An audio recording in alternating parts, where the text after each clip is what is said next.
and welcome to your weekly look at Tiffin University football. Hi everybody, I'm Russ Snyder alongside Tiffin University head football coach Cris Reisert. This is the Coach Cris Reisert Show. Coach, how are you doing today, man? Doing awesome. Looking forward to another week. Well, let's talk first about last week. What did you guys do over your bye week? Tell me a little bit, because it's different than a normal. Let's just say it this way: you can do a habit, force a habit in being a football. You do what you do on Monday, Tuesday, Wednesday, so forth. What you guys do on the weekend when you didn't have a game to play? Yeah, no, I think the bye week's a couple of things, right? First, I think it's about really just kind of refreshing, re-energizing. We had some guys that needed to get healthy, right? Whether it was a small injury or a bigger injury. And right. So just to be able to take some time to kind of really refresh and get guys healthy, and then mentally to be able to step away. We got an extra day off, and our guys got to focus academics and really get caught up there in their schoolwork and right. make sure that we use that time to have kind of a self-day and just to really reflect on the season and where we're at right now. And then from a practice perspective, you get to work on some fundamentals that you haven't gotten to do in a little bit. Right, refresh. And then you get to really go at each other for a couple of days. And so it was fun to be able to really compete offense, defense, special teams. And then on Friday, we did our Dragon Bowl, which was all of our guys that haven't played yet got a chance to compete, tackle football, a live game, and all the older guys were there cheering them on, and it was a really cool Oh, environment. I bet those guys were loud cheering them on too. We had a blast. It was fun. It was great for us as coaches to evaluate some of those young guys that, to date have been running a scout team or running another team's offense or defense, and they got a chance to run ours, and so you get to really see them in that light again, and it was cool. I'm excited for our future. Those guys are chomping at the bit. I bet to do that for you, weren't they? Absolutely. Well, we got a big one coming up this week. Well, let's take you back a couple weeks to the game up at Hillsdale, and for the first of back-to-back games, the Dragons a homecoming opponent for the Hillsdale Chargers, and I'll tell you what, you had to be, we'll go through the scoring plays or anything, but when you look back at that game, you look at a 41-0 winning, I think, well, the offense was played really, really well, but I think your first thought's got to go to your defense after that game on Saturday. Yeah, I thought our defense played great. I thought, we really controlled the football game from the jump, had one early penalty on the very first series, and then after that, we settled in and played really well on defense. I think that, thought we had a great plan. I thought our defensive staff did a great job, really kind of taking the things that we needed to take out of the game on their side and highlight the things that we do well on our side. So really, really proud of our defense and the way they played. Anytime you can shut out a team like Hillsdale on homecoming at home, that's no small feat. Yeah, absolutely. And I thought that both the offensive and defensive coaches maybe had their best rhythm of play calling of the year. It seemed like a lot of the play calls were coming at the right time and in the right situations against what Hillsdale has called on both sides of the football in that game. Yeah, no, I thought we were very well prepared, both from a coaching and from a playing perspective. And typically when that happens, right, the good things are going to show up on the scoreboard. And when you match that with effort and intent and attention to detail, big things are going to happen, and that's what we saw. Well, the GMAC reigning Offensive Player of the Week after the game at Hillsdale, Darius Penix, a 16-yard touchdown run after an 8-play, 59-yard drive, taking 3:28 off the clock, and that was the only score of the first quarter, and your Dragons take an early 7-0 lead.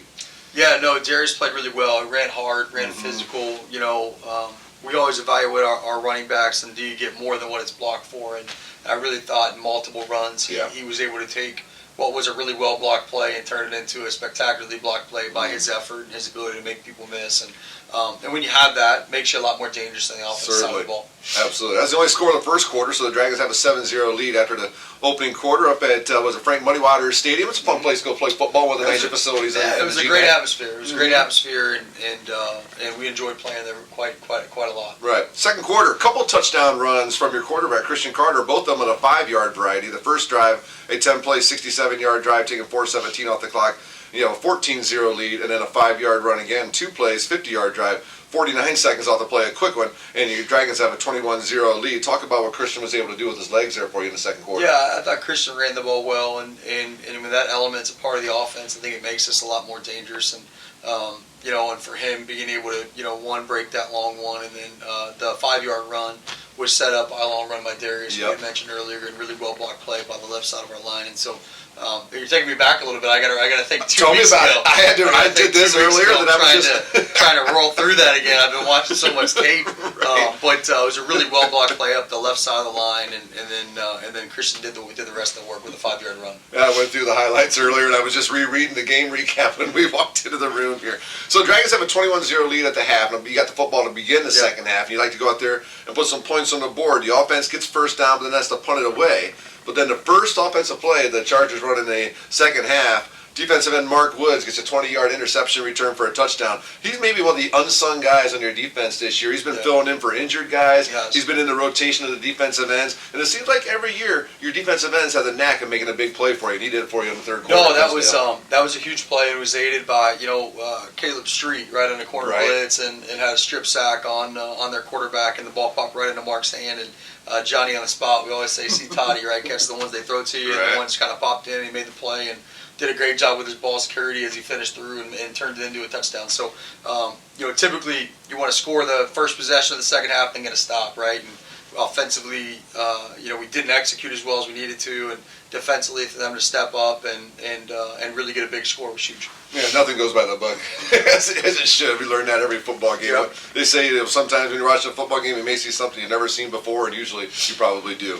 There's a couple more touchdowns in the third quarter. Good to see Josh Lewis getting the end zone. A 48-yard touchdown on a long play, a four-play, 62-yard drive. Only a minute 44 off the clock, and Josh is another guy who does a lot of the little things, and he's been having some big moments. Lowe gets a lot of the headlines and stuff, but Josh had himself a real nice year so far as well, and nice to see him getting the end zone again. He has. No, it was good to connect on a big pass play, and one that we haven't had a ton of those, and so to get some confidence with that, and between he and Christian, I think was a really big deal. And excited for Josh to be able to make a splash play. Mm-hmm. You're right, he's done a lot of really unique things, kind of under the radar. He's done a great job blocking, great job as a possession guy.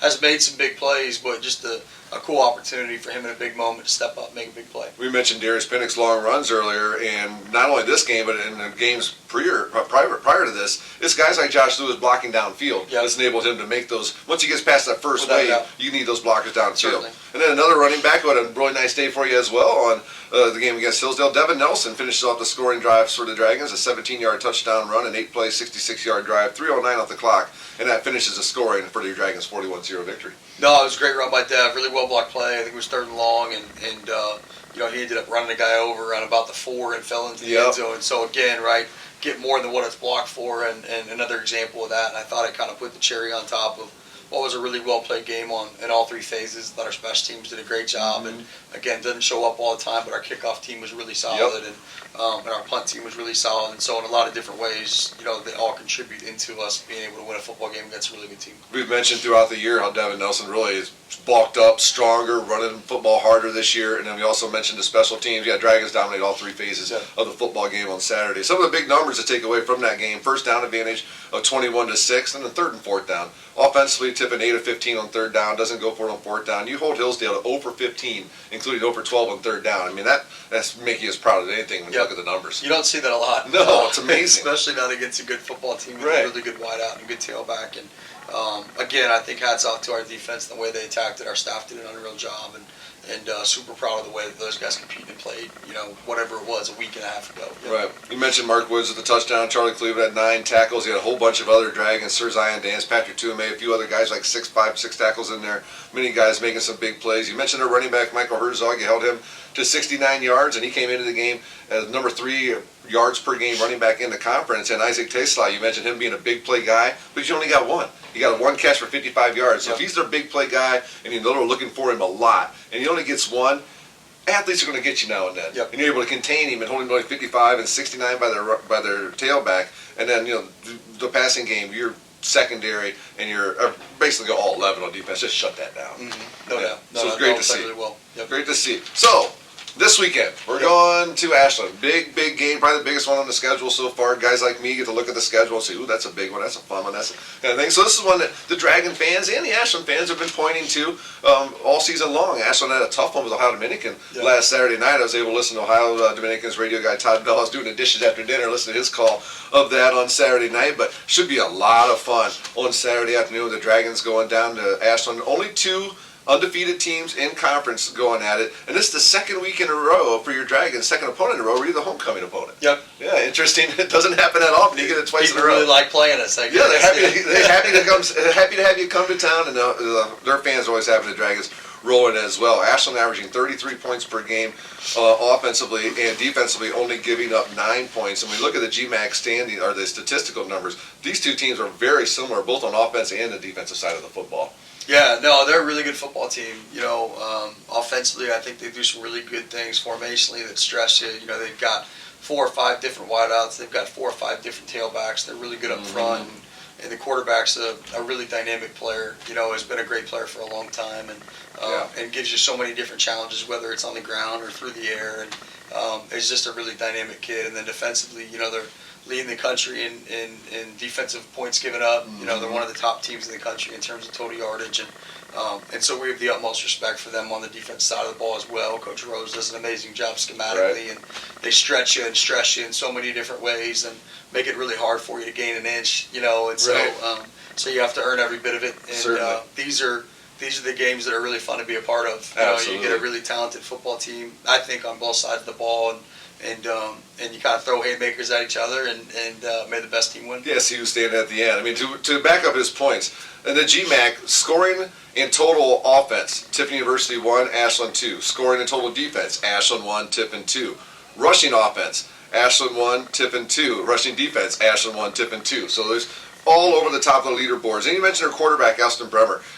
You said he can be very dangerous. Now, he's one of 2 guys they put back to punt the ball. I believe he has like 11 punts, and the other one has 10, and they both do a really good job of it. It's just something to make you think and make you have to prepare for something throughout the week. Yeah, I think they do a good job in a lot of different ways like that, where they use personnel or they use scheme to create an advantage and have you to prepare for multiple things, and that's just a great example of it. Right. Coach Owens over there does an awesome job, and so schematically you're always stretched and got to do a great job of being prepared for a lot of different scenarios. Yeah, Coach Owens been there a little while, so he knows what he's doing with the Ashland football program. He's done a heck of a job. But here it's all about the Tiffin University Dragons. This is this Saturday. It's a 1 o'clock start 1 o'clock over at Ashland. We will be on the air with the audio from this here program at 12 noon. Then we'll join Coast Country 100.9 on your FM dial at 12:30 before we get ready for the 1 o'clock kickoff. Now the Dragons moving into this, hard to believe that we mentioned the last time that we were halfway through the schedule. Now we're definitely on the stretch run of the season. It feels like football weather out there. I bet you guys are just so excited to get back. The bye week comes at a good time for everybody to get healthy, but boy, oh boy, I bet they're just ready to get back out there on the football field right now, aren't they? We are. No, it was weird. On Saturday, your internal clock is supposed to be on a football field. Felt weird for me. And so it was quite strange being off and having time to kind of reflect. But right. I think we used the time wisely, and I think to your point, we're really excited to get out there and compete, and it's cool that we get to come back and do it against the top 10 ranked team in the country, and a really well coached and talented team, and we're just excited for the opportunity to compete. We mentioned players getting recharged, but the coaches need to get a little recharge as well. It gives maybe a little bit extra home time, family time. I'm sure the wife and the little ones were happy to maybe see a little few. We were killing Ninja City and trampolining and flag football and soccer games, and anytime you get to be around your family a little bit more, it always puts things in perspective about why we do what we do, and so it's fun to be around them and all the sacrifices that family makes for coaches to be able to do what we do and be around our players as much as we are and have these relationships with them and get a chance to mentor them. And it certainly for us, at least, is a family environment, a family experience, and everybody's kind of included in it. And so, but sometimes it's good to detach a little bit and be with your immediate family and like I said, get re-energized and reacquainted. And now it's time to go to work. And it's just not the football program here. It's across the board with the athletics at Tiffin University, the family atmosphere, the family coming in. Like Shauna Hurls, I talked to her the other day, her parents still come to every one of the volleyball games, come watch her coach. So it's awesome. If you'd like more information on any of the athletic programs at Tiffin University, go to gotiffindragons.com. You can click on the football tab, get all the information you need on the Tiffin University Dragons. They get ready to take on Ashland this Saturday. Ashland will have the video coverage. We'll have the radio coverage for you right here on the TU Dragon Football Radio Network. Coach, continue success, buddies. Go out and get a big win and keep on keeping on and see what happens from there. Look forward to it. Go Dragons. This Saturday, it's Go Dragons at the Ashland Eagles. Tiffin University football coming your way here in just a few days. We'll catch you next time. This has been the Coach Cris Reisert Show.